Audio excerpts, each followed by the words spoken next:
Hello students, ദിശ അക്കാഡമിയുടെ പുതിയ ക്ലാസ്സിലേക്ക് എല്ലാവർക്കും സ്വാഗതം. അപ്പോൾ RPF-ൻ്റെ പ്രോഫിറ്റ് ആൻഡ് ലോസിൻ്റെ സെക്കൻഡ് ക്ലാസ്സാണ് നമ്മൾ നോക്കുന്നത്. അതിനു മുമ്പ് നമ്മൾ വീഡിയോ ഇട്ടിട്ട് ഏകദേശം 2 വീക്കായല്ലേ. അപ്പോൾ ഇത്രയും ക്ലാസ്സുകൾ നിങ്ങൾ ക്ലിയർ ആയിട്ട് കണ്ട് പഠിച്ചിട്ടുണ്ടെന്ന് വിചാരിക്കുന്നു. അതേപോലെ തന്നെ നമുക്ക് RPF-ൻ്റെ സൈഡിൽ നിന്ന് നമുക്ക് ആപ്ലിക്കേഷൻ സ്റ്റാറ്റസ് പോലെ ജസ്റ്റ് ഒന്ന് മെസ്സേജ് വന്നിട്ടുണ്ടായിരുന്നു, അക്സെപ്റ്റഡ് എന്നൊക്കെ പറഞ്ഞിട്ട്. നിങ്ങൾ ചെക്ക് ചെയ്ത് കാണാം. നോക്കുന്നു എന്ന് വെച്ചാൽ അത്ര വലിയ കാര്യമൊന്നുമല്ല, മെസ്സേജ് ടെക്സ്റ്റ് മെസ്സേജ് ജസ്റ്റ് വന്നിട്ടുണ്ട്, അക്സെപ്റ്റ് ചെയ്തിട്ടുണ്ടെന്ന്. ഓക്കെ, അപ്പോൾ ക്ലാസ്സസൊക്കെ നിങ്ങൾ കണ്ട് പഠിക്കുന്നുണ്ടോ? നോട്ടൊക്കെ എഴുതി കൃത്യമായിട്ട് പഠിക്കുന്നുണ്ടല്ലോ. അപ്പോൾ നമുക്ക് അടുത്ത ക്വസ്റ്റ്യനിലോട്ട് കടന്നാലോ. ഇത്രയും കാര്യങ്ങൾ നിങ്ങൾ നന്നായിട്ട് പഠിച്ചിട്ടുണ്ടെന്ന് വിചാരിക്കുന്നു. ഒരുപാട് ഇപ്പോൾ RPF-നൊക്കെ ആയാലും തിയറി പാർട്ട് ചില ആൾക്കാർക്ക് ബുദ്ധിമുട്ടുള്ളവരുണ്ട്. അപ്പോൾ അവർക്ക് അതിൽ മാർക്ക് കുറച്ച് സ്കോർ ചെയ്താലും മാത്സിന് നല്ല മാർക്ക് സ്കോർ ചെയ്യണം നിങ്ങൾ. അങ്ങനെയല്ല, എല്ലാ മാർക്കും നമുക്ക് ആവശ്യമാണ്. കാരണം RPF പോലുള്ള ഒരു എക്സാമിനെന്ന് പറഞ്ഞാൽ കട്ട് ഓഫ് വളരെ ഹൈ ആണ് എപ്പോഴും വരിക. അപ്പോൾ നിങ്ങൾ ചിലപ്പോൾ GD ആയിട്ട് കമ്പയർ ചെയ്യുന്നുണ്ടായിരിക്കും. GD വെച്ച് കമ്പയർ ചെയ്യുമ്പോഴുള്ള ഒരു വ്യത്യാസം എന്ന് പറഞ്ഞാൽ GDക്ക് ലെവൽ ഓഫ് ക്വസ്റ്റ്യൻ കുറച്ച് ഹൈ ആയിരിക്കും, കട്ട് ഓഫ് കുറവായിരിക്കും. പക്ഷേ RPF പോലുള്ള എക്സാമിന് ലെവൽ ഓഫ് ക്വസ്റ്റ്യൻ അത്ര തരക്കേടില്ലാത്ത ക്വസ്റ്റ്യൻ ആയിരിക്കും, പക്ഷേ കട്ട് ഓഫ് നല്ല കട്ട് ഓഫ് ആയിരിക്കും വരിക. ഓക്കെ, അപ്പോൾ നല്ല കൃത്യമായിട്ട് പഠിച്ചു പോയാൽ എന്തായാലും ക്ലിയർ ചെയ്ത് പോകാവുന്നേ ഉള്ളൂ. ഓക്കെ, അപ്പോൾ സ്റ്റാർട്ട് ചെയ്താൽ അത് cost price of an article is 90% of the selling price എന്ന് പറഞ്ഞാൽ cost price equal to 90% SP എന്നാണ് ക്വസ്റ്റ്യനിൽ തന്നിരിക്കുന്നത്. ഫൈൻഡ് ദ പ്രോഫിറ്റ് പെർസെൻറ്റേജ് കണ്ടുപിടിക്കുക. അപ്പോൾ CP/SP = 90/100. മാറ്റാൻ വേണ്ടി എന്ത് ചെയ്യണം? by 100. ഇതുകൂടെ ക്യാൻസൽ ചെയ്തു. അപ്പോൾ കോസ്റ്റ് പ്രൈസ് 9 യൂണിറ്റും സെല്ലിംഗ് പ്രൈസ് 10 യൂണിറ്റും എന്ന് പറഞ്ഞാൽ ഇവിടെ 9 യൂണിറ്റിൻ്റെ ഒരു സാധനം 10 യൂണിറ്റിന് വിൽക്കുന്നു എന്ന് പറഞ്ഞാൽ 1 യൂണിറ്റ് എന്താണ്? 1 യൂണിറ്റ് പ്രോഫിറ്റ് അല്ലേ? 1 യൂണിറ്റ് പ്രോഫിറ്റ് ആയിട്ടാണ് വരിക. അപ്പോൾ നമ്മുടെ പ്രോഫിറ്റ് പെർസെൻറ്റേജ് എന്ന് പറഞ്ഞാൽ പ്രോഫിറ്റ് ഡിവൈഡ് ബൈ CP × 100 അല്ലേ? Profit 1, CP 9 × 100. അപ്പോൾ എന്താ വരിക? 1/9 × 100 ആകുമ്പോൾ 11 1/9% അല്ലേ വരിക? ഇത് നമ്മൾ നേരത്തെ പഠിച്ചിട്ടുള്ളൊരു കൺസെപ്റ്റ് ആണല്ലോ. ഓക്കെ, അടുത്ത ക്വസ്റ്റ്യനിലോട്ട് പോവാം.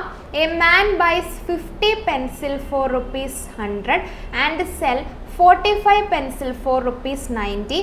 Find his gain or loss percentage. അപ്പോൾ ഇവിടെ പറഞ്ഞേക്കുന്നത് എന്താണ്? ഒരു മാൻ ആണെങ്കിൽ 50 പെൻസില് വാങ്ങി. എത്ര രൂപയ്ക്ക്?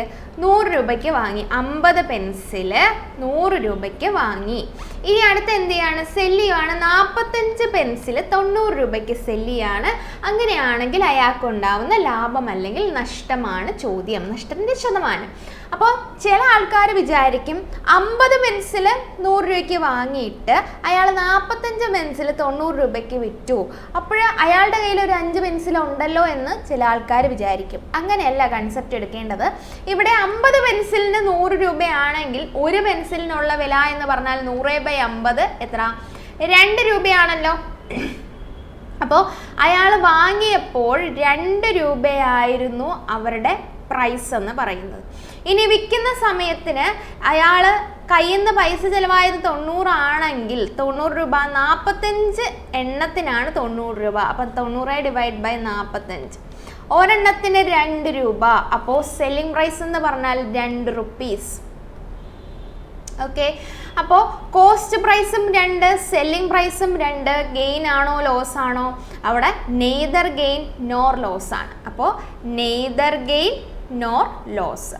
അപ്പോൾ ചില ആൾക്കാർക്ക് ഇതൊന്ന് ഡൈജസ്റ്റ് ചെയ്യാൻ കുറച്ച് ബുദ്ധിമുട്ടുണ്ടായിരിക്കും. അവർ ചെയ്യേണ്ട കാര്യമെന്ന് പറഞ്ഞാൽ ഇവിടെ ആദ്യമേ CP അവിടെ 50 എണ്ണം വാങ്ങിയത് 100 രൂപയ്ക്ക്.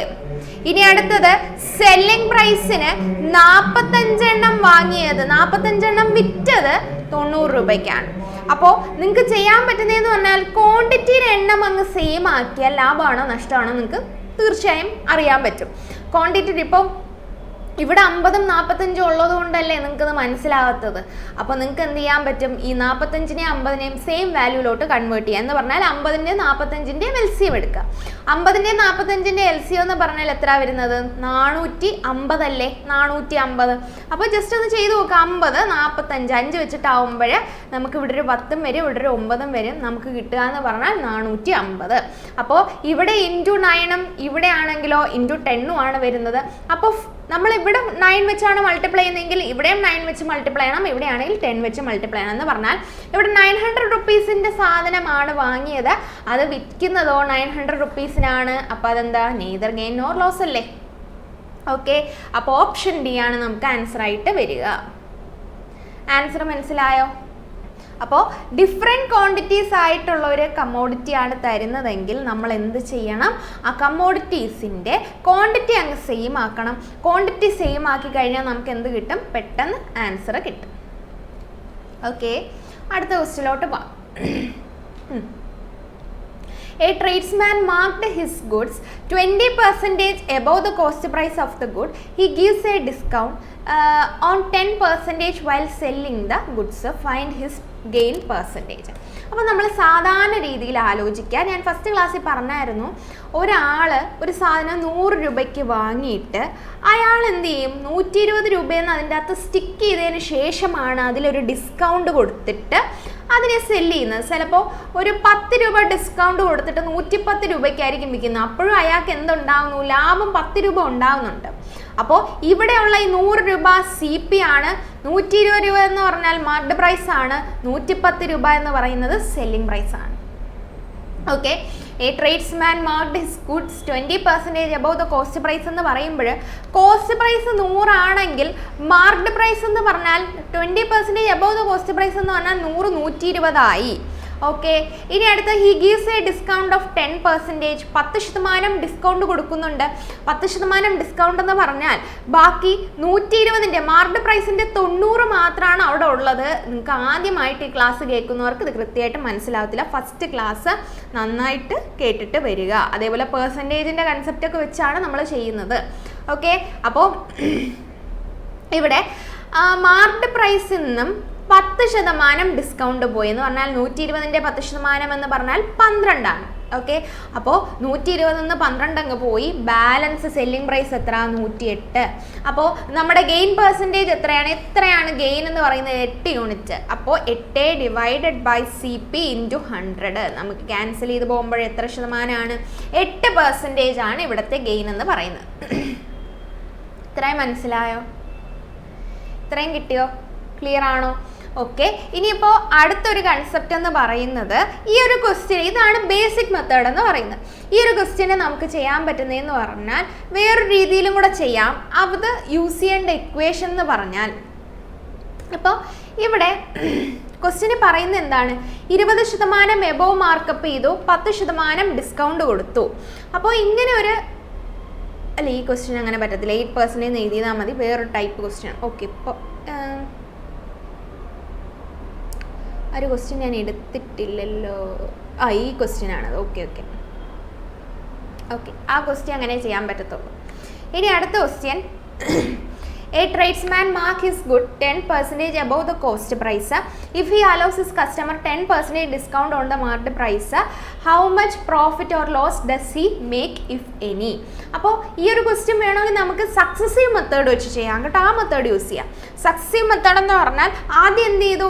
മൊത്തത്തിൽ 100, 120, 108 എന്നല്ലേ ആയത്? അതെങ്ങനെ ആയത്? 100ൻ്റെ ആദ്യമേ 20% കൂട്ടി 120% കണ്ടുപിടിച്ചു. പിന്നെ ഫൈനലി ഒരു 10% ഡിസ്കൗണ്ട് പോയി അതിൻ്റെ 90 വന്നു. അങ്ങനെയാണല്ലോ 108 വന്നത്. നോക്കിയേ, അങ്ങനെയാണല്ലോ 108 വന്നത്. എന്ന് പറഞ്ഞാൽ ഈ ഒരു ഫോമിൽ എഴുതാൻ പറ്റുന്ന എല്ലാ നമ്പേഴ്സിനെയും നമുക്ക് സക്സസീവ് മെത്തേഡ് യൂസ് ചെയ്യാമല്ലോ. സക്സസീവ് മെത്തേഡ് എന്തുവായിരുന്നു? +or-x +or-y +or-xy by 100 ആണ്. ഓക്കെ, അപ്പോൾ +or-x എന്ന് പറയുന്നത് ഇവിടെ 20% എബോവ് ആണെങ്കിൽ +20. ഇനി അടുത്തത് ഈ ഗീവ്സ് എ ഡിസ്കൗണ്ട് ഓഫ് 10% -10. ഇനി -10 × 20 ഡിവൈഡ് ബൈ 100. ഇതുകൂടെ ക്യാൻസൽ ചെയ്തു, ഇതുകൂടെ ക്യാൻസൽ ചെയ്തു. നമുക്ക് കിട്ടുക 20 - 10 എന്ന് പറഞ്ഞാൽ 10, 10 - 2 എന്ന് പറഞ്ഞാൽ 8. അപ്പോൾ എന്താണ്? +8 അല്ലേ? അപ്പോൾ 8% ആണ് നമുക്ക് പ്രോഫിറ്റ് ആയിട്ട് വരുന്നത്. ഈ ഒരു കൺസെപ്റ്റ് ഞാൻ പെർസെൻറ്റേജ് ചാപ്റ്ററിൽ കൃത്യമായിട്ട് പറഞ്ഞു തന്നിട്ടുള്ളതായിരുന്നു. ഇത് ഇതൊക്കെ കണ്ടിട്ട് നിങ്ങൾക്ക് മനസ്സിലാവുന്നില്ലെങ്കിൽ കൃത്യമായിട്ട് ആലോചിച്ച് കൊള്ളുക. പ്രിപ്പറേഷൻ എങ്ങും എത്തിയിട്ടില്ല, ഇങ്ങനെയല്ല പഠിക്കേണ്ടത്. ഇതുവരെയുള്ള എല്ലാ ക്ലാസ്സുകൾ ഫുള്ള് കണ്ട ഒരാൾക്കാണെങ്കിൽ ഇത് കുറച്ചുകൂടെ നല്ല ക്ലിയർ ആയിട്ട് മനസ്സിലാവും. ഓക്കെ, അപ്പോൾ അടുത്ത ക്വസ്റ്റ്യൻ ചെയ്യാം. അടുത്ത ക്വസ്റ്റ്യനും കൂടെയൊക്കെ ചെയ്യുമ്പോൾ ക്ലിയർ ആവും. നിങ്ങൾ ടെൻഷൻ അടിക്കേണ്ട, നമുക്ക് പഠിച്ച് തന്നെ പോവാം. അപ്പോൾ ഈ ഒരു ക്വസ്റ്റ്യൻ സാധാരണ രീതിയിൽ എങ്ങനെയാണ് ചെയ്യുന്നത്? A tradesman marked his good 10% above the cost price. അപ്പോൾ 100 110 എന്നിട്ട് അയാൾ എന്ത് ചെയ്യുന്നു? 10% ഡിസ്കൗണ്ട് കൊടുക്കുന്നു. 10% ഡിസ്കൗണ്ട് കൊടുക്കുക എന്ന് പറഞ്ഞാൽ 11 രൂപയാണ് ഡിസ്കൗണ്ട് ആയിട്ട് പോവുക. 11 രൂപ ഡിസ്കൗണ്ട് ആയിട്ട് പോകുമ്പോൾ 110 11 പോയ എത്ര? 99. അപ്പോൾ നമുക്കുണ്ടാകുന്ന പ്രോഫിറ്റ് അല്ലെങ്കിൽ ലോസ്, 100ൻ്റെ സാധനം ഇപ്പോൾ 99-നാണ് വിൽക്കുന്നത്, 1 രൂപ നഷ്ടം. 1 ഡിവൈഡഡ് ബൈ 100 ഇൻറ്റു 100 എന്ന് പറഞ്ഞാൽ എന്താണ്? 1% എന്താണ്? ലോസ് അല്ലേ വരിക. അപ്പോൾ നമ്മൾ സാധാരണ ഇക്വേഷൻ വെച്ചിട്ടാണെങ്കിൽ എന്ത് ചെയ്യാം? +10 -10 പ്ലസ് ഓർ മൈനസ് എന്ന് പറഞ്ഞാൽ പ്ലസ് മൈനസും കൂടെ ചേർന്ന് -10 × 10 ഡിവൈഡ് ബൈ 100. അപ്പോൾ ഇവിടെ ഒരു 0 -1 എന്ന് വരും. 1% ലോസ് ആണ് നമുക്ക് വരിക. ഇനി അടുത്ത question, a single discount equal to the discount series of 10% and 20% is എന്ന് പറഞ്ഞാൽ ഡിസ്കൗണ്ട് 2 ഡിസ്കൗണ്ട് കൊടുക്കുകയാണ്. ആദ്യമേ 10% പിന്നെ 20%. അങ്ങനെയാണെങ്കിൽ മൊത്തത്തിൽ കൊടുക്കുന്ന ഡിസ്കൗണ്ട് എത്ര എന്നാണ് ചോദ്യം. അപ്പോൾ 10%ഉം 20% കൂടെ ആകുമ്പോൾ നോക്കി എന്താണ് വരിക? ആദ്യമേ 10% സക്സസീവ് ഡിസ്കൗണ്ടിൻ്റെ കേസ് ആകുമ്പോൾ നിങ്ങൾ ചിന്തിക്കേണ്ട ഇത്രയേ ഉള്ളൂ. 2 ഇക്വേഷൻ നിങ്ങൾക്ക് അതിന് കാണാൻ പറ്റും. ഒരു ഇക്വേഷൻ എന്ന് പറഞ്ഞാൽ നമ്മൾ സാധാരണ രീതിയിൽ ആലോചിക്കുക, ഡിസ്കൗണ്ട് എന്ന് പറഞ്ഞാൽ മൈനസ് ചെയ്ത് പോകുന്ന ആൾക്കാരാണ്. ഓക്കെ, അപ്പോൾ 2 എണ്ണം കൊടുക്കുക എന്ന് പറഞ്ഞാൽ എന്ത് തന്നെയാണ്? 2 പ്രാവശ്യം കുറഞ്ഞിരിക്കുവാണ്. അപ്പോൾ 100 നമ്മുടെ മാർക്ക്ഡ് പ്രൈസ് എങ്കിൽ ആദ്യമേ അതിൻ്റെ 90% ആയി, പിന്നെ 20% കൂടെ പോയി അതിൻ്റെ 80%. ഇതാണ് ഫൈനലി നമുക്ക് കിട്ടുന്ന സെല്ലിംഗ് പ്രൈസ് എന്ന് പറയുന്നത്. ഇങ്ങനെ ചെയ്യുന്നതിനെക്കാട്ടിയും നമുക്ക് ചെയ്യാൻ പറ്റുന്ന എങ്ങനെയാണ്? സക്സസീവ് മെത്തേഡ് വെച്ചിട്ട് ചെയ്യാം. എന്ന് പറഞ്ഞാൽ ഡിസ്കൗണ്ട് ആയതുകൊണ്ട് തന്നെ -10 ആദ്യമേ വന്നു, രണ്ടാമത് -20 വന്നു, ഇനി രണ്ടും കൂടെ ചേർന്ന് മൈനസും കൂടെ ചേർന്ന് പ്ലസ് വന്നു. 20 × 10 ഡിവൈഡഡ് ബൈ 100. ഓക്കെ, അപ്പോൾ ഇവിടെ ചെയ്യുമ്പോൾ -30 പ്ലസ് ഇതെല്ലാം കൂടെ ക്യാൻസൽ ചെയ്തു 2 വന്നു. അപ്പോൾ നമുക്ക് കിട്ടുക എന്ന് പറഞ്ഞാൽ -28% എന്ന് പറയുമ്പോൾ എന്താണ്? 28% ഡിസ്കൗണ്ട് ആയിട്ട് പോകുന്നത്. ഓപ്ഷൻ ബി ആണ് നമുക്ക് ആൻസർ ആയിട്ട് വരിക. Okay, 28% discount. അപ്പോൾ സിംഗിൾ ഡിസ്കൗണ്ട് എത്ര? 28%. ഈ single discount equal to the discount series of 10% and 20%. അപ്പോൾ 28% ഡിസ്കൗണ്ട് ആയിട്ട് വരിക. ഓക്കെ, ഇനി അടുത്തത് എ ഷോപ്പ് കീപ്പർ. അപ്പോൾ സക്സസീവ് ഡിസ്കൗണ്ടിൻ്റെ ഒരു ഇക്വേഷൻ പഠിച്ചു വയ്ക്കുക. ഇനി നിങ്ങൾക്ക് വേറൊരു ഇക്വേഷൻ നിങ്ങൾക്ക് ടെക്സ്റ്റിലൊക്കെ നോക്കുമ്പോൾ കാണാം. ചെയ്യുന്നതെന്ന് പറഞ്ഞാൽ അവർ 2 എണ്ണം 10ഉം 20ഉം ഒക്കെ അങ്ങ് പ്ലസ് ആയിട്ട് എടുക്കാം. +20 എന്നിട്ട് ഇവിടെ ഒരു മൈനസ് ഇട്ടങ്ങ് എഴുതും. 20 × 10 ഡിവൈഡ് ബൈ 100. ഇത് കാണാതെ പഠിക്കുന്ന പോലെ ആയിപ്പോവും. ഇതാണ് കൺസെപ്റ്റ് വൈസ് പഠിക്കുവാണെങ്കിൽ ഇങ്ങനെയാണ് വരിക. സെയിം ആൻസറേ വരത്തുള്ളൂ. നമുക്ക് കിട്ടുകയെന്ന് പറഞ്ഞാൽ 30 - 2 എന്ന് വരും. ആൻസർ 28 എന്ന് വരും. ഓക്കെ, ഇനി അടുത്ത ക്വസ്റ്റ്യൻ എന്താണ്? A shop keeper price is 50% above the cost price. If he allows his customer a discount of 30%, what the profit will be? അപ്പോൾ പ്രോഫിറ്റ് ആണ് കണ്ടുപിടിക്കേണ്ടത്. അപ്പോൾ ആദ്യമേ +50, ഇനി അടുത്തത് -30, ഇനി അടുത്ത -30 × 50 ഡിവൈഡഡ് ബൈ 100. ഇതും കൂടെ ക്യാൻസൽ ചെയ്ത് പോയി. 20 - 15 5% എന്താണ്? 5% മാത്രമാണ് ഇവിടെ നിന്ന് കിട്ടുന്ന പ്രോഫിറ്റ് എന്ന് പറയുന്നത്. +5 എന്നല്ലേ വന്നത്? അപ്പോൾ 5% പ്രോഫിറ്റ്. സാധാരണ രീതിയിൽ ചെയ്യുവാണെങ്കിൽ 100 150 പിന്നെ 30% ഡിസ്കൗണ്ട് എന്ന് പറഞ്ഞാൽ 150ൻ്റെ 70% ബാലൻസ് ഉള്ളൂ. 150ൻ്റെ 70% എന്ന് പറയുമ്പോൾ എത്ര വരും? 105 എന്ന് വരും. 105 ആകുമ്പോൾ നമുക്ക് 100ൻ്റെ സാധനം 105ന് വിറ്റു. 5%, 5 ഡിവൈഡഡ് ബൈ 100 × 100 ആകുമ്പോൾ നമുക്ക് കിട്ടുക എന്ന് പറഞ്ഞാൽ 5%. ഓക്കെ, അടുത്തൊരു ടൈപ്പ് ക്വസ്റ്റ്യൻ എന്ന് പറഞ്ഞാൽ a sell tube to b at a profit of 20% and b sell it to c at a profit of 25%. If c pays 225 for it, what did a pay for it? എന്ന് പറഞ്ഞാൽ A ഒരു tube ബിക്ക് കൊടുത്തു, B ഒരു tube സിക്ക് കൊടുത്തു. C മൊത്തത്തിൽ 225 രൂപയാണ് അടച്ചത്. അങ്ങനെയാണെങ്കിൽ എ എത്ര രൂപയ്ക്കാണ് ഈ ഒരു സാധനം വാങ്ങിച്ചത്? Okay, a sell a tube to b എന്ന് പറഞ്ഞാൽ അപ്പോൾ എ 100 യൂണിറ്റിന് വാങ്ങിയ സാധനം ബിക്ക് കൊടുത്തത് എത്രയ്ക്കാ? 20% പ്രോഫിറ്റിനാണ്, 120%-ത്തിനാണ് കൊടുത്തത്. ഓക്കെ, ഇനി അടുത്ത b sell it to c at a profit of 25% എന്ന് പറഞ്ഞാൽ ബിക്ക് 120 ആയത് 25% പ്രോഫിറ്റും കൂടെ ചേർത്തിട്ടാണ് കൊടുക്കുന്നത്. എന്ന് പറഞ്ഞാൽ 125% ആണ് കൊടുക്കുന്നത്. ഇതും കൂടെ ക്യാൻസൽ ചെയ്ത് ഇവിടെ 5 വന്നു, ഇവിടെ 4 വന്നു, 3 വന്നു, 30 വന്നു, 150 രൂപയ്ക്കാണ്, 150 യൂണിറ്റിനാണ് കൊടുക്കുന്നത്. ഇനി നമ്മുടെ ചോദ്യം എന്ന് പറഞ്ഞാൽ ഈ സിക്ക് ചിലവാകുന്ന പൈസയാണ് 225 എന്ന് പറഞ്ഞാൽ 150 യൂണിറ്റ്, 150 യൂണിറ്റ് ആണ് എന്തെന്ന് പറയുന്നത് 225. ഒരു യൂണിറ്റ് എന്ന് പറഞ്ഞാൽ 225 ഡിവൈഡഡ് ബൈ 150. ക്യാൻസൽ ചെയ്യുമ്പോൾ ഇവിടെ ഒരു 9 വരുന്നുണ്ട്. 25 ഇൻറ്റു 6 ആണല്ലോ 150, അപ്പോൾ 3/2. ഒരു യൂണിറ്റ് എന്ന് പറഞ്ഞാൽ 3/2 ആണ്. നമുക്ക് വേണ്ടത് എത്രയാണ്? എ എത്ര രൂപ അടച്ചു എന്നാണ്. 100 യൂണിറ്റ് അല്ലേ എ അടയ്ക്കുന്നത്, അപ്പോൾ 100 യൂണിറ്റിൻ്റെ വില കണ്ടുപിടിക്കണം. ഒരു യൂണിറ്റിൻ്റെ വില 3/2 ആണെങ്കിൽ 100 ആണെങ്കിൽ 100 ഇൻറ്റു 3/2. ആൻസർ എന്ന് പറഞ്ഞാൽ എത്രയാണ്? 150 റുപ്പീസാണ് നമ്മുടെ ആൻസർ എന്ന് പറയുന്നത്. Option C. പ്രത്യേകിച്ച് കൺസെപ്റ്റ് ഒന്നുമില്ല ഇവിടെ യൂസ് ചെയ്തേക്കുന്നത്. എന്താണ്? എ ഒരു 100 യൂണിറ്റ് ഉണ്ട്. എയുടെ വാല്യൂ ഇപ്പോൾ 100 യൂണിറ്റ് ആണെങ്കിൽ അയാൾ ബിക്ക് കൊടുക്കുന്നത് 120 യൂണിറ്റിനാണ്, സിക്ക് കൊടുക്കുന്നത് 150 യൂണിറ്റിനാണ്. ഓക്കെ, ഇനി അടുത്തത് നമുക്ക് സിക്ക് കൊടുക്കുന്ന എന്ന് വെച്ചാൽ സിക്ക് ചിലവാകുന്ന പൈസ എന്ന് പറഞ്ഞാൽ 225 എന്ന് ക്വസ്റ്റ്യൻ തന്നിട്ടുണ്ട്. അങ്ങനെയാണെങ്കിൽ എക്ക് എത്ര രൂപ ചിലവാകും? അപ്പോൾ ഈ 150 യൂണിറ്റ് ആണ് 225. ഒരു യൂണിറ്റ് എന്ന് പറഞ്ഞാൽ നമുക്ക് എന്ത് കിട്ടും? 3/2 എന്ന് കിട്ടും. ഓക്കെ, നമുക്ക് വേണ്ടത് 100 യൂണിറ്റിൻ്റെ വിലയാണ്. 100 യൂണിറ്റ് എന്ന് പറയുന്നത് 100 ഇൻറ്റു 3/2. ആൻസർ എത്ര? 150. ഓക്കെ, ഇത്രയും ക്വസ്റ്റ്യൻ മനസ്സിലായോ? ഓക്കെ ആണോ?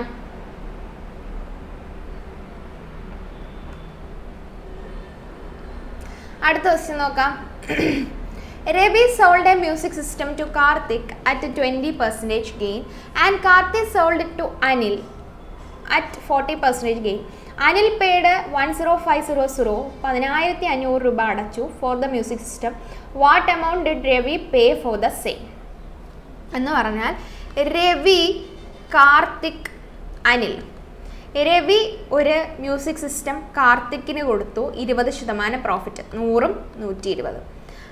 എന്നിട്ട് കാർത്തിക് അത് ആർക്ക് കൊടുത്തു? അനിലിന് കൊടുത്തു 40% പ്രോഫിറ്റ്. എന്ന് പറഞ്ഞാൽ 120ൻ്റെ 40% എന്ന് പറഞ്ഞാൽ 140%-ത്തിനാണ് കൊടുത്തത്. അപ്പോൾ നമുക്ക് കിട്ടുകയെന്ന് പറഞ്ഞാൽ 14 ഇൻറ്റു 12. അപ്പോൾ 140ഉം ഒരു 28ഉം കൂടെ ആകുമ്പോൾ 168 unit. Okay, 168 unit. If Anil paid 10500 എന്ന് പറഞ്ഞാൽ അനിൽ ഇപ്പോൾ എത്ര രൂപയാണ് പേ ചെയ്യുന്നത്? ഒരു മിനിറ്റ്, കറക്റ്റാണ്. അപ്പോൾ അനിൽ ഇപ്പോൾ 10500 റുപ്പീസാണ് പേ ചെയ്യുന്നതെന്ന് പറഞ്ഞാൽ 168 യൂണിറ്റ് ആണ്. 168 യൂണിറ്റ് ആണ് 10500. ഒരു യൂണിറ്റ് എന്ന് പറഞ്ഞാൽ 10500 ഡിവൈഡഡ് ബൈ 168. ഇനി ഇതിനെ നമുക്ക് എന്ത് ചെയ്യാം? ക്യാൻസൽ ചെയ്യാം. 7 വെച്ച് ക്യാൻസൽ ചെയ്യുമ്പോൾ 7 വെച്ചൊക്കെ ക്യാൻസൽ ചെയ്യാൻ പറ്റുമെന്ന് നിങ്ങൾ മൈൻഡിൽ തന്നെ കാൽക്കുലേറ്റ് ചെയ്ത് നോക്കണം. 4 വെച്ച് ക്യാൻസൽ ചെയ്യുന്നവരുമുണ്ട്. ഇവിടെ 14ഉം ബാലൻസ് ഒരു 2 28ഉം വരും. അപ്പോൾ അങ്ങനെ ക്യാൻസൽ ചെയ്യുമ്പോൾ ഇവിടെ ഒരു 2 വരും, ഇവിടെ ഒരു 4 വരും. ഇവിടെ ആണെങ്കിൽ നമുക്കൊരു 1 വരും, ബാലൻസ് ഒരു 3 വരും, 500. ഇത് രണ്ടും കൂടെ നമുക്ക് വീണ്ടും 3 വെച്ച് ക്യാൻസൽ ചെയ്യുന്നു. 3 വെച്ച് ക്യാൻസൽ ചെയ്യുമ്പോൾ ഇവിടെ നമുക്ക് കിട്ടുക 8ഉം ഇവിടെ 500. വീണ്ടും നമ്മൾ 4 വെച്ച് ക്യാൻസൽ ചെയ്യുന്നു. 4 വെച്ച് 2 കിട്ടുന്നുണ്ട്, ഇവിടെ 1, ഇവിടെ 2, 125. ഓക്കെ, അപ്പോൾ നമുക്ക് കിട്ടുക ഒരു യൂണിറ്റ് എന്ന് പറഞ്ഞാൽ 125 ഡിവൈഡ് ബൈ 2. നമുക്ക് വേണ്ടത് എന്താണ്? രവി എത്ര രൂപ അടച്ചു എന്നാണ്. അപ്പോൾ 100 യൂണിറ്റ് ആണ്. 100 ഇൻറ്റു 25, 125/2 ആണ്. ക്യാൻസൽ ചെയ്യുമ്പോൾ നമുക്ക് 50. 125 അല്ലെങ്കിൽ 12500 ഡിവൈഡഡ് ബൈ 2 ചെയ്താലും മതി. ഇതിൻ്റെ പകുതി എടുക്കുമ്പോൾ നമുക്ക് എത്ര? 62550 ആണ് ആൻസർ വരുന്നത്. ഓപ്ഷൻ സി ആണ് നമുക്ക് ആൻസർ ആയിട്ട് വരുന്നത്. ഒരു യൂണിറ്റിൻ്റെ എന്ന് പറഞ്ഞാൽ ഒരു സാധനത്തിൻ്റെ വില അറിയാമെങ്കിൽ നമ്മൾ 100 സാധനത്തിൻ്റെ വില എങ്ങനെയാണ് കണ്ടുപിടിക്കുന്നത്? മൾട്ടിപ്ലൈ ചെയ്തല്ലേ. അതേപോലത്തെ കൺസെപ്റ്റ് തന്നെയാണ് യൂസ് ചെയ്തേക്കുന്നത്. അപ്പോൾ ഒരു കാര്യം ചെയ്യുക, നിങ്ങൾ ഇത്രയും ക്വസ്റ്റ്യൻസ് കൃത്യമായിട്ട് പഠിക്കുക. നമ്മൾ പ്രോഫിറ്റ് ആൻഡ് ലോസ് എന്ന് പറയുന്ന ചാപ്റ്ററിൽ ഒരുപാട് ക്വസ്റ്റ്യൻസ്, ഒരുപാട് ടൈപ്പ് ക്വസ്റ്റ്യൻസ് ഉണ്ട്. അപ്പോൾ ഇത്രയും ടൈപ്പ് ക്വസ്റ്റ്യൻ നിങ്ങൾ കൃത്യമായിട്ട് പഠിക്കുക. ഇനിയും ക്വസ്റ്റ്യൻസ് ഉണ്ട്, നമുക്കെല്ലാം ചെയ്ത് തന്നെ പഠിക്കുക. ഓക്കെ, അപ്പോൾ നമുക്ക് അടുത്ത ക്ലാസ്സിൽ പുതിയൊരു വീഡിയോ ആയിട്ട് കാണാം. അതിനു മുമ്പ് തന്നെ RPFൻ്റെ ഓൺലൈൻ കോഴ്സസ് എല്ലാം ആപ്പിൽ പർച്ചേസ് ചെയ്യാൻ അവൈലബിൾ ആണ്. അപ്പോൾ ഒരു ഓർഡർ പഠിക്കാൻ ഉദ്ദേശിക്കുന്ന ആൾക്കാരാണെങ്കിൽ അത് പർച്ചേസ് ചെയ്യാവുന്നതാണ്. അപ്പോൾ നിങ്ങൾക്ക് യൂട്യൂബ് എന്ന് വെച്ചാൽ ഓൺലൈനായിട്ട് പഠിക്കാൻ പറ്റത്തില്ല, പൈസയുടെ ഇഷ്യൂ ഒക്കെ ഉണ്ടെങ്കിൽ യൂട്യൂബ് ഫോളോ ചെയ്യാതെ പ്രശ്നമൊന്നുമില്ല. അപ്പോൾ നിങ്ങൾ ചെക്ക് ചെയ്യേണ്ടതെന്ന് പറഞ്ഞാൽ ദിശ അക്കാഡമിയിലെ ആപ്പ് ഡൗൺലോഡ് ചെയ്തിട്ട് അവിടെ എങ്ങനെയാണ് പ്രൈസ് ഒക്കെ ഒന്ന് ചെക്ക് ചെയ്തിരുന്നാൽ മതി. പിന്നെ ഡെയിലി ക്ലാസ്സസ് അവൈലബിൾ ആണ്. അതേപോലെ തന്നെ ഓൺലൈൻ ക്ലാസ് അറ്റൻഡ് ചെയ്യാൻ പറ്റാത്ത ആൾക്കാർക്ക് അത് റെക്കോർഡഡ് വേർഷനായിട്ടും കാണാവുന്നതാണ്. Okay, thank you. അടുത്ത ക്ലാസ്സിൽ നമുക്ക് ബാലൻസ് ആയിട്ട് കാണാം കേട്ടോ. Okay, by.